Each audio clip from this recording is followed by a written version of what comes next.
احمد و صلی اللہ رسول الکریم۔ اذان کے چند مواقع ہیں جو بزرگوں نے ذکر کیے ہیں۔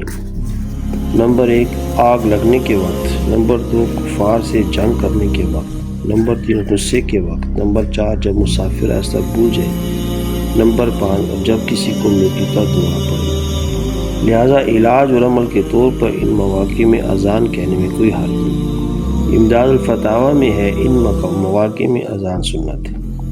فرض نماز کے لیے، بچے کے کان میں وقت ولادت، آگ لگنے کے وقت، جنگ کفار کے وقت، مسافر کے پیچھے جب شیاطین ظاہر ہو کر ڈرائیں، غم کے وقت، غضب کے وقت، جب مسافر راہ بھول جائے، جب کسی کو مرگی آئے، جب کسی آدمی یا جانور کی بدخلقی ظاہر ہو۔